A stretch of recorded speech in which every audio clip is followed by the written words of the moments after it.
no meio do período eleitoral, nós estarmos aqui para trabalhar e para legislar, o mínimo que se espera é que os parlamentares estejam aqui para trabalhar, mas tem 3, 4 parlamentares no plenário nesse momento. Muito bem. Recebo com indignação a notícia de que o Supremo Tribunal Federal envia para essa casa um aumento de salário de 18%. 18%. Quem já recebe R$39 mil por mês vai passar a receber R$46 mil por mês. Então os ministros do Supremo, não satisfeitos em fazer licitação para comer lagosta, em fazer licitação para ter vinho caro com o nosso dinheiro, o dinheiro do pagador de impostos, ainda querem, num período de crise pós-pandemia, receber mais do que 1% da população brasileira mais rica. Isso só mostra o descolamento da realidade da Suprema Corte e também do Congresso Nacional. O Congresso Nacional ficou animadinho com o aumento que o Supremo Tribunal Federal enviou para essa casa e quer também ter um aumento de 8% ou de 9% para o salário dos parlamentares. Nós, parlamentares, automaticamente, quando vencemos a eleição, já entramos para 1% mais rico da população. 1% mais rico da população é aquele que ganha mais de R$30 mil por mês. Isso, por si só, já é uma bizarrice. Como é que um representante do povo, a partir do momento em que ele é eleito, ele automaticamente entra para 1% mais rico da população? Isso é um absoluto escárnio. Isso, para mim, deveria ser razão para a população estar absolutamente indignada, furiosa, tomando as ruas em repúdio aos parlamentares e em repúdio a essa iniciativa da Suprema Corte. E enquanto mais de 100 milhões de brasileiros vivem com menos de R$400 nas suas casas, tem uma renda domiciliar de R$400, a Suprema Corte tem a coragem, tem a cara de pau de mandar um aumento de 18% para os próprios salários. E a Câmara dos Deputados já articula um aumento de 8%, mas os deputados não são bobos. Os deputados vão adiar esse debate para depois das eleições, para que o eleitor não saiba quem é o parlamentar que vai votar a favor do aumento do próprio salário e quem é o parlamentar que vai votar contra o aumento do próprio salário.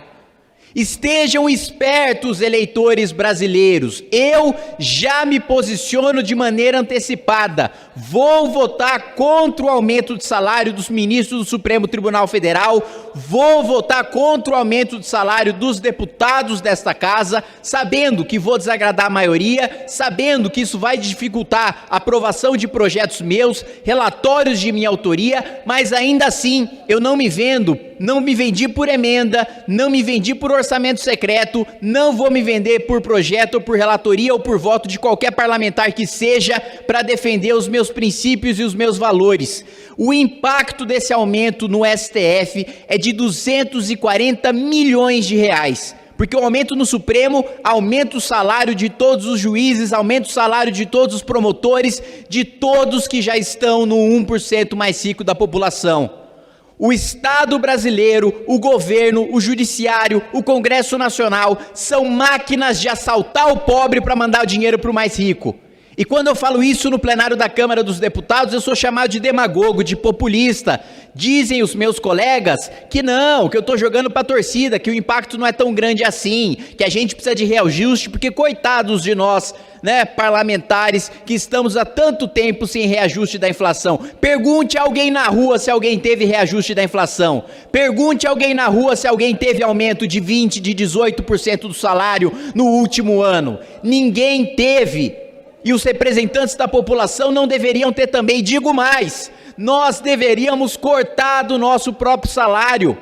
Nós deveríamos cortar do nosso próprio salário e cortar também tudo aquilo acima do teto constitucional, acima dos R$39 mil por mês que juízes e promotores e ministros do Supremo já recebem. Mas essa Câmara dos Deputados não teve coragem de analisar a emenda antiprivilégio que eu apresentei. 171 parlamentares tiveram coragem de apresentar junto comigo e de apoiar a minha emenda antiprivilégio.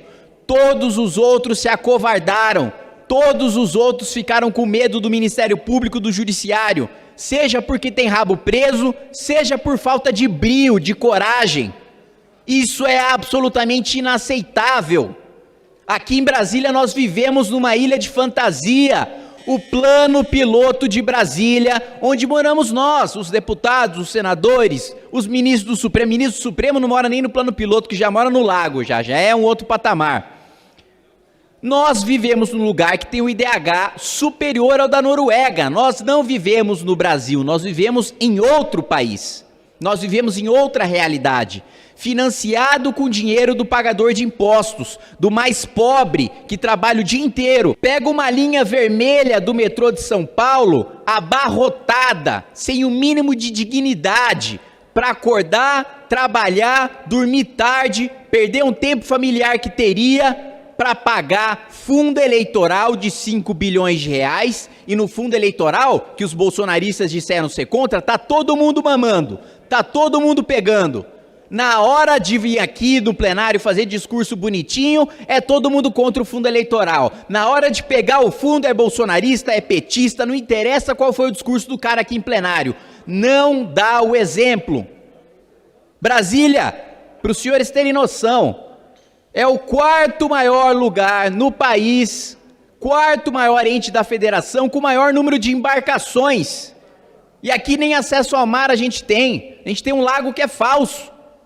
Isso tudo em número de lancha, só para mostrar o quanto Brasília assalta os outros estados para financiar os próprios privilégios. E o principal estado assaltado é o estado de São Paulo, que a cada 11 reais que a gente manda para cá, volta 1 para o estado de São Paulo. Isso é uma vergonha. Mais uma vez eu repito, se isso aqui fosse um país sério, tinha gente cercando a Câmara dos Deputados, parando o país, tinha gente lotando a esplanada dos ministérios e só saindo quando deputados, senadores e ministros do Supremo Tribunal Federal acabassem com os próprios privilégios e diminuíssem os próprios salários. Obrigado, presidente.